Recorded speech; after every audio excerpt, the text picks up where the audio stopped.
Kecewa dengan aparat pada saat itu. Apa polisi itu jahat? Ya. Padahal saya ada polisi. Ada yang bilang rekayasa suku Gunung Biru aja, Pak. Bismillahirrahmanirrahim. Assalamualaikum warahmatullahi wabarakatuh. Waalaikumsalam. Ya, pada malam ke-11 dalam bulan suci Ramadan ini kita sedang berada di Sulawesi Tengah, Kota Palu, di salah satu warkop mini di bawah asuhan Mas Farid, saudara kita ini yang pernah mondok di Sentul kelas 2B dan sekarang sangat-sangat berhasil di dalam membina usaha, tetapi bukan berarti sampai di sini. Beliau masih butuh usaha yang lebih besar bersama teman-teman. Hadir bersama kami di sini para mitra deradikalisasi. Namanya yang pertama Akbar, ya. Assalamualaikum. Kemudian yang kedua Asmaul, ya. Kemudian yang ketiga Pak Farid Ma'ruf sebagai Farid Ma'ruf, Farid sama ya. Farid Hamzah, ya. Farid Hamzah, Firdaus, terakhir juga alumnus Pusderat. Kemudian Kalman alias Irfan, sama-sama Irfan ini. Ya. Kemudian Benhard alias Berni alias Pak Isa, ya Pak Isa. Kemudian ini sohib saya nih dari Mandar, Pole Mandar tahu, ya Solana tahu die, ya. Rudi Haruna Rashid, mohon maaf saya berbahasa daerah karena itulah kearifan lokal kami di Sulawesi. Ada bahasa Tolaki, ada bahasa Bugis, ada bahasa Makassar, ada bahasa Mandar, ada bahasa Toraja, dan itu menyatu dalam sebuah kearifan lokal. Pada malam ini, kesempatan yang berbahagia ini, kita akan menyimak bersama sedikit pengalaman-pengalaman yang beliau-beliau pernah rasakan 1001 macam. Tentu gambaran-gambaran sukacita dan penderitaan tentunya. Tapi namun ada kebahagiaan di balik semua itu setelah beliau-beliau bersama dan bergabung di program Badan Nasional Penanggulangan Terorisme, khususnya di bidang Direktorat Deradikalisasi yang bahasa biasanya adalah pembinaan, pendampingan, dan pemberdayaan. Terutama badan pemberdayaan, karena kita punya potensi, punya modal, punya masyarakat, kita butuh bekerja, makanya kita butuh saling memberdayakan. Pertama-tama kita menyimak dulu siapa nih yang bisa berkisah sedikit. Mungkin ada sohib kita di sini Pak Rudi, ya. Beliau itu selama di lapas aktif di masjid berjamaah sampai dia berkelakar tadi mengatakan beliau itu adalah imam, ya imam. Tapi beliau sambung dengan istilah imam besar, tapi katanya di masjid kecil. Nah, bagaimana nih Pak Rudi? Biar teman-teman tahu semua nih. Ada Pak Asmul ini, biar Asmaul ini bisa jadi imam besar di masjid besar, ya kan? Nah, oke. Ya, jadi memang ini keadaan kami di lapas itu semuanya itu beda-beda. Wah, beda-beda. Iya, beda-beda. Bercampur dengan napi-napi lainnya. Beda. Kemudian juga yang saya maksud berbeda di sini antara kami para napiter, ya kan? Iya, kesannya maksudnya napiter yang di Sentul lain anunya, ya kan? Ya. Napiter juga yang di Polewali, yang di Palu, kan semua masing-masing beda-beda situasinya. Kebetulan saya dapat situasi yang sangat-sangat nyaman. Biasanya kalau di lapas itu kan kurang nyaman ya. Nyaman, sangat nyaman. Nyaman. Nyaman tahu, Pak? Karena apa? Di sana meskipun saya orang bodoh, saya bisa dipanggil ustadz di sana. Masya Allah. Mencerahkan ya. Makanya dibilang tadi saya imam besar di masjid kecil. Masya Allah, itu. Besar namanya tapi lingkungannya. Iya. Ya maksudnya kecil. Sendiri kan Iya. napiter dulu di sana. Karena di sana saya itu bukan cuma mengajar kita ini mengajar baca tulis Arab, baca Al-Quran, tapi juga bahasa Indonesia yang paling Alhamdulillah. di sana. Karena rata-rata Pak Rudi dulu ikut. Kenapa itu sampai kena pasal? Kasusnya di mana? ini nih kalau dijawab serius ini Yang main tunjuk. kalau dijawab serius ini serius juga ini Pak. Jangan main tunjuk. Ini yang tunjuk mungkin saya ini. Hah? Yang terakhir. Berarti kamu. Ya mainkan kamera. Santai aja Pak. Gitu apa namanya ini sebenarnya kami belum pantas disebut teroris Pak. Oh begitu. Iya. Teroris itu kan kita sama-sama tadi. Kita terong diiris-iris. Karena apa? Kami belum apa namanya ini? Belum menerima. Iya. Hanya semangat saja. Iya, kita cuma hanya semangat saja. Ya, alhamdulillah. Nah, di lapas apa aja dikerjain, Pak Nurdi? Sebenarnya kalau mau dijawab seriusnya di lapas itu sebenarnya kita makan tidur saja. Makanya gemuk Pak ya. Makan tidur saja. Iya, karena Itu dibuka semua. Dia membaca kayak sendiri. Pak. jadi ya seperti begitu Pak. Tapi di lapas itu banyak sekali kegiatan.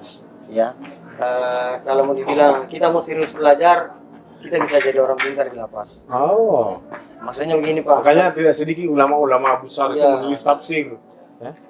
dari sana. Tapi kalau kita memang cuma mau main-main, ya kita bisa jadi penjahat besar juga di sana. Oh iya ya.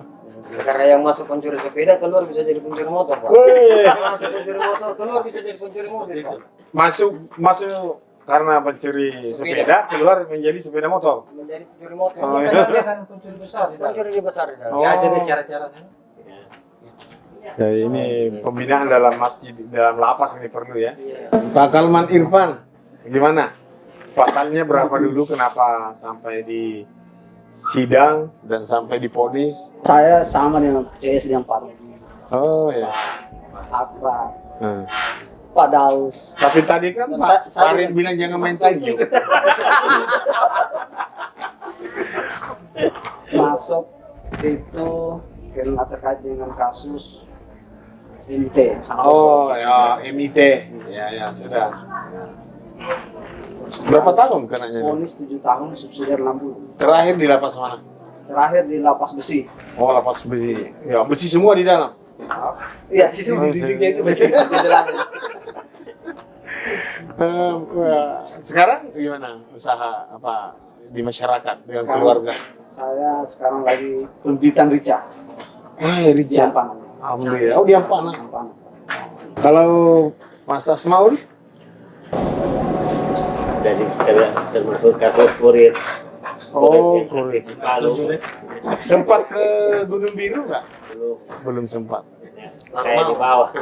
Kalau di atas, kalau semua ada orang di bawah. Berapa tahun kenanya? 3 tahun. 3 tahun. Di lapas mana terakhir?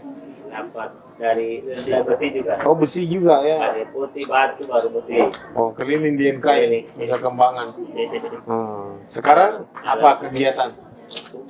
Sekarang alhamdulillah kemarin ada pembinaan juga penelitian deradikalisasi BNPT. Alhamdulillah kita dikasih menjahit. Itu saya lagi menjahit juga. Menjahit ya? Untuk mobil. Oh, alhamdulillah. Membantu adik juga. Ya. Kalau ada mobil yang lewat Pak Rudi nggak ada joknya, bawa ke Pak Asmaul.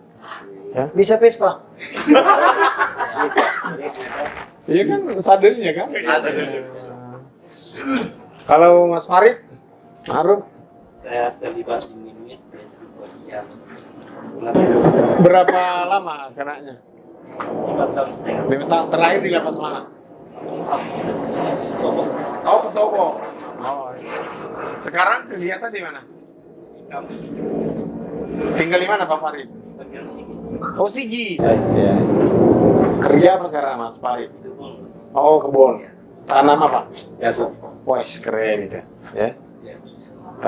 Tanam jagung. Jagung kan tanam bom ya. Nah, selanjutnya kita menyimak dari Pak Firdaus. Ini Pak Firdaus ini masih ditahan di Bulukumba, saya ketemu. Kemudian pindah ke ke Sentul, saya ketemu lagi dan beliau sangat aktif olahraga, bahkan selalu berpasangan dengan Bapak Kepala Seksi Pembinaan, Bapak Letkol Arifuddin, ya, selama di lapas. Gimana Pak Firdaus? Pasal apa dulu nih? Kalau saya dulu tuduhan, Pak. Betul. Benar. Kayak lagu dangdut itu tuduhan aku. Ya namanya berteman mati. Dia beli. Buat ini. Akui lah, jangan saya akui. Ya kan sudah berlalu. Sekarang apa kegiatan Mas Firdaus? Kalau sekarang sih pekerjaan instalasi air Setelah saya bersih. bentar. Nah, Pak Intang, Pak Isa. Ya, Harus saya sih awalnya memang semangat militansi gitu. semangat dari kilo itu. Gila. Ambil dulu, sama dulu. Ada kelereng. Kasus saya kan kurir juga, Oh, kurir kasusnya. obat, makanan, sampai antar orang. Terakhir di lapas mana? Tadi saya juga sudah bersih. Oh, polis berapa lama dulu? Titik baliknya waktu di lapas apa itu sampai? Itu banyak pelajaran yang kita dapat karena banyak waktu. Itu banyak membaca. Dari pihak lapas itu banyak menyediakan buku-buku. Betul. Terutama Ibnu Katsir ada tafsirnya Hamdan, Ya. macam-macam. Ya, dari situlah kita terbuka. Oh. Ini apa wawasan terbuka. Ya. Jadi memang Memang banyak teman-teman ikut begitu karena wawasan masih Ya, terbatas. jadi ini sekarang kita sudah pelan-pelan Sudah kembali ke masyarakat. Harapan-harapan terbaik apa nih? Bapak ya saudara-saudara kita. Siap semua tanpa kecuali. Seluruh Indonesia, Pak. Karena di buku yang saya baca itu jelas memang dijelaskan situ man qala la ilaha illallah ada khalal jannah. Rasulullah berkata, para siapa berkata la ilaha illallah. Man qala fi akhiri kalamihi la ilaha illallah dahalal jannah. Betul, dalam itu. Jadi sebentar itulah saya pahami. Ya, alhamdulillah. Ya kita teguh Kegiatan saya hari ini saya kembali seperti sebelumnya. keterampilan saya dulu, tapi belum lancar Pak. Iya. Masih ini kan COVID, Covid betul ya. masih susah lah. Kita berharap normal semuanya sampai bisa kita ya. Alhamdulillah kita bisa kumpul di sini di warung ini. Ya. Nah, Mas Farid nih gimana? Yang tuan rumah nih. Coba ketujuh. Silakan Pak Mas Farid. Waalaikumsalam. Waalaikumsalam. Kalau saya kisah-kisah di apa namanya rusuk-rusuk di lapas itu banyak karena berapa kali pindah-pindah, tapi yang paling berkesan di Sentul. Oh. Pertama kali di mana? Di Polda Metro atau di Polda Dari lapas kalau dari rutan? iya ke Polda Metro pernah di Mako, dari Mako ke Polda Metro baru ke mana? Makassar. Makassar, Oh ya, Gunung Sari. Gunung Sari, Baru ke Sentul. Palopo, Ke Maluku dulu. iya, Palopo terus ke Maros. Wah, ini hijrah terus nih. Iya, itu masih banyak punya banyak pengalamannya, banyak bisa. Di Makassar dia kemarin Pak belajar sate. Pintar dia masak Ya. gulai kambing. Gitu dia nanti begitu dia pindah di Palopo lagi Pak, lahir kapurung. Gitu dia. Nanti pindah-pindah ini. Pindah di Maros dia belajar bikin roti lagi. Wah, roti Maros. Baru dia dibawa ke Sentul. Nggak tahu dia bukan apa di sana sudah. Tapi di sana berkesan. Dia masak kambingnya. Dulu apa pasalnya kasusnya di mana? MIT juga. Iya. Sama-sama semua. Ya main 7. Udah berapa lama nih warkopnya Mas Farid nih? Ini kemarin pas gak saya bebas Pak. Saya bebas kan kemarin 2019 bulan 10. Sekitar bulan 10 bulan 9. Komunikasi dengan teman-teman di Polda lancar Polres. Iya. Kalau enggak ada Pak Rizal. Apa Rizal ya dari Polres. Yang Terima yang kasih bantu atas kemarin. Ini. atas atensi teman-teman di aparat keamanan wilayah sangat ramai bagus. Oke. Itu yang pentingnya komunikasi. Terakhir nih Mas Akbar nih. Saya satu kampung ini kayaknya nih. Beliau dari Makassar. Ya, bismillah, assalamualaikum warahmatullahi wabarakatuh. Saya Akbar. Ini kalau saya sih lain sendiri nih. Kronologisnya sampai saya terjun ke medan MIT. Iya. Jadi ada teman-teman yang bermodalkan semangat, bermodalkan ideologi atau bermodalkan karena pertemanan. Kalau saya di sini terjun ke dunia itu karena kekecewaan. Kok pengayom masyarakat kok seperti ini. Iya. Akhirnya saya melihat di Facebook, di berita, MIT bermusuhan dengan aparat. Saya juga kecewa dengan aparat pada saat itu. Jadi bergabung. Jadi bentuk bagaimana supaya kecewa ini terbalas, saya bantulah mereka. Saya cari jalan, bagaimana caranya saya bisa naik sama orang Ke Gunung Biru. ke Gunung Biru. Akhirnya saya dapat jalan. Saya sampai membantu MIT itu mendatangkan orang Turki, Uighur. Oh, yang 6 orang itu? Iya, 4 orang. 4 orang. Ahmed siapa? Ahmed Bojoglan Ya. sama Basir dan kawan-kawan. Sudah banyak yang harus pulang. Iya. Sudah pulang. Bagaimana nih teman-teman berkomentar kalau ada yang mengatakan teroris itu rekayasa? Kira-kira apa komentar kita ini yang pernah kena pasal, pernah menyendiri di dalam lapas, sementara ada yang mengatakan rekayasa? Kalau ada yang bilang rekayasa suatu Gunung Biru aja Pak. Oh, ini satu. Rekayasa itu. Ke Gunung Biru kalau mau bilang rekayasa ya, Iya. artinya itu nyata ya. Atau tidak dikurung dulu disentuh selama 1 tahun. Itu. Rekayasa. Jadi aksi kejahatan teroris itu sekali lagi teman-teman kita di semua di Palu ini sangat tidak setuju karena itu nyata. Setiap orang, bukan hanya masyarakat biasa, polisi, tentara, ya, kena semuanya. Ada alumnus APDN, IPDN 4 tahun, siang malam pagi sore hormat bendera merah putih, keluar dari lapas terpapar juga. Itu karena kekecewaan, Pak. Iya ya. Itu memang apa, kecewa, sakit hati. Tapi insya Allah lagi sekarang saya malas gitu, Pak. Untuk dendam itu, kalau kita pikirkan dendam untuk saat ini permasalahan kita ini tidak akan selesai, Pak. Tidak akan selesai kita punya masalah ini dengan polisi dan aparat, tidak akan selesai kalau berdendam terus. Ada terus, kalau masalah dendam yang kita pikirkan, Hancur kehidupan. tidak ada, Pak, tidak ada tenangnya hidup itu. Tidak ada, kalau bagi saya tidak ada. Karena itu terus saja. Tidak move on kita. Iya. Karena sedikit-sedikit dalam hatinya lihat aparat. Dulu kan kebenciannya ke aparat itu. Lihat aparat ini like sun like ya setan. Gitu, iya. Nah, sekarang mari kita membuka diri sama-sama. Betul, duduk bersama. Iya, duduk bersama bagaimana. Nah, itu kemarin kan yang ditimbul yang ada dalam pikiran kita itu apa? Polisi jahat. Iya. Padahal saya anak polisi. Bapakku jahat berarti. Kakak polisi. Iya, kakak polisi. Sama dengan Pak Sofian Sauri. Polisi sendiri 13 tahun sudah jadi polisi, ikut bergabung latihan di Aceh. Iya. Kakaknya polisi.